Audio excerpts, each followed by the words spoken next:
They never told you that silence could feel this loud. Not the kind that comes from an empty room, but from lying beside someone you've loved for decades and still feeling the space between you growing. You remember when a simple glance across the table could light a spark, when a touch on the shoulder said more than 1,000 words. But now, the body has changed. The routines have settled, and intimacy, something once so natural, feels unfamiliar, even uncertain. You may have asked yourself quietly, late at night, is it still possible? Is it safe? Is it normal? Or is it over? You're not alone. Many couples over 60 face the quiet ache of wondering where their closeness went. Sometimes it's health that stands in the way. Medications, joint pain, fatigue. Other times it's fear of doing the wrong thing or not knowing how to begin the conversation again. Society often whispers that intimacy has an expiration date, but that's simply not true. In fact, this next chapter can be one of the most deeply fulfilling, but it requires something we weren't taught in our younger years: gentleness, curiosity, and courage. So if you've ever felt unsure, unseen, or like your best days of connection are behind you, take a breath. Because today we're not just talking about sex after 60. We're talking about reclaiming touch, trust, and togetherness on your terms. And what you'll discover may surprise you. It's not about going back. It's about going deeper. Hi there, I'm Michael, and welcome to Comfort Corner, a space where we speak softly about the things that matter most, especially the things the world doesn't talk about enough. Here, we believe aging isn't the end of the story. It's the start of a wiser, more meaningful chapter. Whether it's love, health, purpose, or connection, we gently uncover the truths that help you live with clarity and courage. And today's topic? It's tender. It's real. Because intimacy after 60 is often whispered about, if at all, but we believe it deserves to be spoken with compassion and honesty. I want you to know that this is a safe place, whether you're curious, confused, hopeful, or even hurting. There's no shame here. Only understanding, science-backed guidance, and warm encouragement, because every human at every age deserves closeness without fear. So if you've ever wondered, is it still safe to be intimate in my 60s, 70s, or beyond? Or what can I do to make intimacy feel fulfilling again? Then you're in the right place. Now, before we dive in, I invite you gently to subscribe if you find comfort here. Your presence helps this small channel grow, and it means more than you know. Feel free to leave a comment or share your experience. You never know who your story might help. Take a deep breath. You're not behind. You're just beginning. Again. Let's explore this together. We often think of intimacy as a single act, a moment behind closed doors. But as the years unfold, intimacy matures. Like fine wine left to breathe, its character deepens, softens, and becomes more nuanced. If sex in your 20s was a spark in dry grass, intimacy in your 60s is a hearth fire. Steady, radiant, and quietly powerful. It's time we redefine what intimacy truly means. At its heart, intimacy is the feeling of being known, accepted, and cherished, without pretense. It's the way your partner's hand instinctively finds yours on a morning walk. It's the gentle check-in after a hard day. It's trust that's been seasoned by years, not performance in the moment. For many, the transition from passionate, physically driven sex to something slower and more emotionally grounded can feel like a loss. But in truth, it's an invitation. It's a chance to explore closeness in broader, richer ways. Deep conversation that lingers into the night. Touch that says, I'm here, not just I want. Moments of shared silence that are filled with presence. In a 2020 AARP survey, nearly 60% of adults over 60 said emotional intimacy was more important to them than physical intimacy. And this shift isn't about decline, it's about evolution. Our bodies may change, but our longing to be close never fades. In fact, it often becomes more precious with time. Think of it this way. In youth, intimacy is often fueled by novelty, but in later years, it's fueled by depth, by shared memories, by understanding each other's rhythms without needing words. That, in many ways, is the most profound form of closeness we can experience. Letting go of performance pressure is key. You are not the same person you were at 25, and that's not a flaw, it's a gift. The need to prove oneself fades, replaced by a desire for presence. You don't have to do more, you just have to be more you. If you find yourself or your partner feeling disconnected, it may not be a lack of desire, it might simply be a need to reconnect in new ways. This could look like spending intentional time together without distractions, cuddling without expectations, speaking openly about what feels good emotionally, not just physically. Intimacy is not measured in frequency, it's measured in authenticity. In her writings on aging and sensuality, Dr. Pepper Schwartz, a sociologist and AARP sex and relationship expert, emphasizes that touch, companionship, laughter, and affection matter as much, if not more, than intercourse itself as we age. These elements don't fade unless we stop reaching for them. So as we begin this journey into what safe and fulfilling intimacy can look like after 60, let's start here. By releasing old definitions, by welcoming what is present now, and by honoring that your capacity to love and be loved hasn't diminished, it's simply ripened. What might surprise you next is just how much more there is to feel. Aging brings wisdom, resilience, and, whether we like it or not, change. Some of the most sensitive shifts happen quietly in our bodies, often affecting how we experience intimacy. What once felt automatic may now require thought, care, or even medical insight. And while that can be unsettling, it's also deeply human. Let's take a calm, honest look at what happens physically after 60, what's normal, what's not, and how to respond with knowledge instead of fear. For women, navigating hormonal transitions. One of the most significant physical changes for women comes with menopause, typically occurring between 45 and 55. The body's production of estrogen drops, which can lead to vaginal dryness, thinning of vaginal tissue, atrophy, lower libido or delayed arousal, pain during intercourse. These symptoms aren't all in your head. They are well documented and widely experienced. According to the North American Menopause Society, up to 50% of postmenopausal women report discomfort during intimacy. But here's the good news. These changes are manageable. Lubricants, vaginal moisturizers, and estrogen creams under medical supervision can bring relief and rekindle comfort. And more importantly, slowing down, using more foreplay, and shifting expectations can transform the experience from something stressful into something nourishing. For men, shifts in function, not in worth. Many men over 60 experience erectile changes, and this can feel like a deeply private crisis, but it's far more common than you may think. The Cleveland Clinic notes that by age 70, over 70% of men will experience some form of erectile dysfunction, ED. This doesn't mean the end of intimacy. It simply means adaptation. Erections may take longer or be less firm. Refractory periods, time between arousal and readiness again, increase. Orgasms may be less intense, but still satisfying. Underlying conditions like diabetes, hypertension, obesity, and certain medications, especially for blood pressure or depression, can also impact sexual function. This is why a compassionate, candid conversation with your doctor isn't just helpful, it's empowering. Remember, an erection is not a measure of your masculinity. Connection, communication, and creativity matter far more. Shared changes, what couples often overlook. There are physical changes both partners might experience. Joint pain, arthritis, or limited flexibility can make certain positions uncomfortable. Fatigue may mean that late-night intimacy isn't ideal. Incontinence or pelvic floor weakness can bring self-consciousness. The key here is communication and gentle experimentation. Try intimacy at different times of day. Use pillows for support. Focus on pleasure, not performance. And let's not forget that the largest sex organ is the brain. Feeling desired, safe, and emotionally connected is what fuels arousal at any age. What's not normal? When to seek help. If intimacy causes persistent pain, distress, or emotional withdrawal, it's time to talk to a healthcare provider. Don't suffer in silence, especially when solutions are often simple and effective. The Harvard Health Publishing urges older adults not to dismiss concerns as just aging. Many symptoms are treatable, sometimes even reversible, when caught early.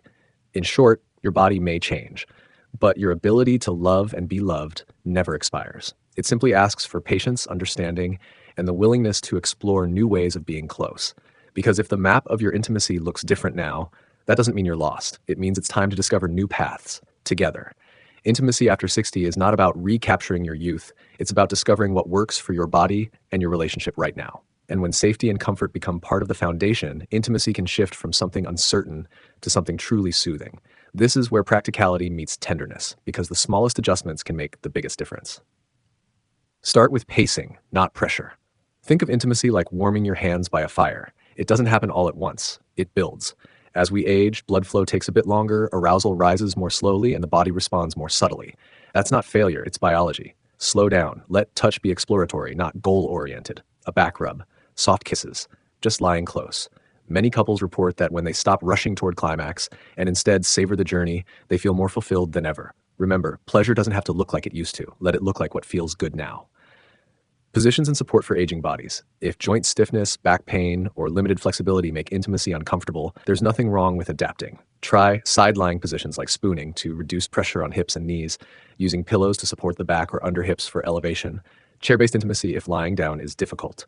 These adjustments may feel unusual at first, but they're about comfort, not compromise. You can even explore intimacy-enhancing wedges or cushions, tools designed specifically to reduce strain and increase access and pleasure. According to experts at the Mayo Clinic, the use of adaptive supports can transform what once felt difficult into something effortless and even playful. Lubrication, a must-have, not a maybe. One of the most overlooked and most important elements of safe intimacy in later years is lubrication. Due to hormonal shifts and age-related dryness, friction can cause discomfort or even micro-tears in sensitive tissue. Fortunately, the market now offers a wide variety of water-based, silicone-based, or hybrid lubricants that are skin-safe, easy to apply, long-lasting. Water-based lubricants are gentle and easy to clean but may need reapplication. Silicone-based lubricants last longer and work well in water, like in the bath or shower, but can stain sheets. Avoid products with glycerin or strong fragrances, as they can irritate sensitive skin. And don't be shy. Lubrication is not a sign of failure. It's a sign of care. Set the stage. Environment matters. Creating a comfortable, calm setting can do wonders for your sense of safety and ease. Try soft lighting or candlelight, calming music, a warm room, cold feet kill more moods than we admit, fresh sheets, soothing scents, or even a massage oil. This isn't about being theatrical. It's about making intimacy feel like a sanctuary, not a performance. Consider therapeutic support. If physical challenges persist, such as pain during sex, incontinence, or pelvic discomfort, consider seeking help from a pelvic floor physical therapist. These specialists can guide you through gentle exercises and strategies to restore muscle function and relieve discomfort. According to the North American Menopause Society, pelvic floor therapy has helped countless individuals regain confidence, reduce pain, and restore joy in their intimate lives. Comfortable intimacy isn't about giving up excitement. It's about creating a space where both bodies and hearts feel safe to show up. And when the body is met with kindness, it responds in kind. Because pleasure after 60 isn't gone. It's just waiting for you to meet it with patience, presence, and a little creativity. You can sleep beside someone every night and still feel miles apart. In the quiet spaces of long-term love, it's not always the body that creates distance. It's the words unspoken, the fears unshared, and the walls built silently over time. After 60, intimacy often has less to do with physical ability and more to do with emotional vulnerability. Let's talk about the courage it takes to be open, and why, for many seniors, is the true key to rediscovering closeness. The invisible barriers. Time builds habits, and sometimes silence. Over the years, couples may stop talking about their desires, discomforts, or dreams. Past wounds, misunderstandings, or cultural messages like "we don't talk about that" create emotional distance. For others, past traumas, especially sexual or emotional, may lie just under the surface. As the body changes, so do emotional triggers. One partner may fear rejection, the other may worry about being a burden. And yet, neither speaks. Why? Because vulnerability is harder with age, not easier. We've accumulated pride, pain, and protective armor. But intimacy, the real kind, begins with truth. Begin with small conversations. You don't have to start with a heavy confession. Try something simple and open-hearted. Do you ever miss the way we used to hold each other? I've been thinking about how our intimacy has changed. Can we talk about it? I'd like to find ways to feel closer again. What would that look like for you? These are not invitations to fix. They're invitations to connect. According to the American Psychological Association, seniors who regularly engage in open emotional communication report significantly higher relationship satisfaction, regardless of how often they engage in physical intimacy. Rebuild trust with softness, not pressure. Sometimes, one partner is ready to reconnect emotionally or sexually, and the other isn't. This mismatch can create tension, shame, or withdrawal. The answer isn't to push, it's to return to safety and gentleness. Express appreciation and admiration. Offer physical affection with no expectations attached. Reassure your partner that intimacy is about togetherness, not obligation. In long-term relationships, vulnerability may feel risky, but it's also what keeps love alive. Non-sexual touch, the gateway to closeness. Many couples overlook the incredible power of non-sexual touch. Holding hands while watching TV, a shoulder rub in the kitchen, touching your partner's face when you say, "I see you." These small gestures reawaken connection and remind each other that love still lives in your hands. A 2022 study published in the Journal of Aging and Health found that regular affectionate touch among couples over 60 predicted greater emotional well-being, lower loneliness, and even improved sleep. Touch doesn't have to lead anywhere. Sometimes, touch is the destination, bringing humor, curiosity, and play back. Over the years, it's easy to let intimacy become serious, strained, or stale, but the antidote is surprisingly simple. Laughter and curiosity. Ask each other playful questions. Share memories of when you first met. Try something new, not to spice things up, but to discover who you've both become. Love doesn't have to fade with time. It just needs fresh air and frequent tending. In the end, emotional vulnerability isn't weakness. It's a strength that whispers, "I trust you with the truth of me." And when that kind of honesty meets a willing heart, intimacy blooms again, quietly, beautifully, and without age limits. Sometimes, despite our best intentions, gentle touch, honest words, and patient exploration, something still feels missing. Pain persists, desire disappears, or confusion clouds what once felt natural. In these moments, many couples quietly wonder, is this just aging, or is it something more? Here's the truth. Asking for help isn't giving up. It's choosing to understand, to heal, and to move forward with clarity, recognizing when to reach out. There's no shame in needing guidance. In fact, some of the most fulfilling intimate lives begin after seeking support. But how do you know it's time? You might consider talking to a professional if intimacy causes pain, burning, or discomfort that doesn't go away. One or both partners experience ongoing fear, anxiety, or emotional withdrawal. You notice a sudden or prolonged loss of desire. There are issues with erection, lubrication, or orgasm that affect connection. You and your partner are unable to talk about intimacy without conflict or silence. These are not uncommon problems. They are human problems, and they are treatable. Start with your doctor. A conversation worth having. Your primary care physician or gynecologist/urologist is often the best starting point. They can rule out underlying conditions like diabetes, cardiovascular disease, or hormonal imbalances, review medications that may impact sexual function, recommend safe medical options like hormone therapy, vaginal estrogen, or ED treatments. According to the National Institutes of Health, many older adults avoid discussing intimacy with their doctors. Yet, studies show that when patients bring it up, physicians respond with care and helpful guidance. So don't wait for your doctor to ask. You have every right to speak up. Therapy, healing the heart and mind. If emotional wounds, miscommunication, or unresolved trauma are interfering with closeness, a licensed sex therapist or relationship counselor can offer tremendous support. Therapists trained through organizations like AASECT, American Association of Sexuality Educators, Counselors, and Therapists, specialize in working with older adults. They understand that intimacy is more than mechanics. It's about meaning, connection, and emotional safety. You don't have to be in crisis to benefit. Therapy can also be a place to rediscover joy, rebuild desire, or simply grow closer with intention. You're not alone. Community can heal too. There's power in shared stories. Support groups, senior wellness centers, and even online communities can remind you that your journey is not unique, and that's a good thing. Consider attending workshops on aging and relationships, joining couples enrichment groups at local senior centers, exploring books, podcasts, or documentaries on senior intimacy. Even one open conversation can lift years of silent shame. A new chapter awaits. In truth, the need for help isn't a weakness. It's a sign that you still care about yourself, about your partner, about the love that still wants to be lived. And love, real, vibrant, lasting love, is not effortless. It's cultivated, tended, sometimes with the help of someone wise and kind. So if something doesn't feel right, don't stay stuck. Reach out with the same tenderness you offer your partner, because this next chapter of intimacy isn't about what you've lost. It's about what you're still brave enough to discover. So let's take a gentle breath and look back at what we've uncovered together. We began by redefining intimacy, not as a performance, but as a deeper connection, a touch that lingers, a conversation that heals, and a presence that says, I'm here fully with you.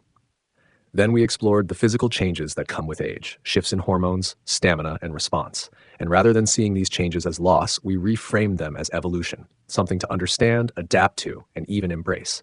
From there, we moved into practical strategies, ways to make intimacy safer, softer, and more comfortable. Whether it's using the right lubricant, finding body-friendly positions, or setting the right mood, we learned that small choices can lead to profound comfort. We then opened our hearts to the power of emotional vulnerability, the courage to speak honestly, to rebuild trust, and to rediscover closeness through small, loving gestures. A hand held, a story shared, a smile that says, I still see you. And finally, we honored the truth that sometimes help is needed. Whether from a doctor, a therapist, or a support group, seeking guidance is not a sign of failure. It's a path toward healing and renewed connection. Now, here's something I want you to remember. You don't have to change everything today. Just start with one small thing.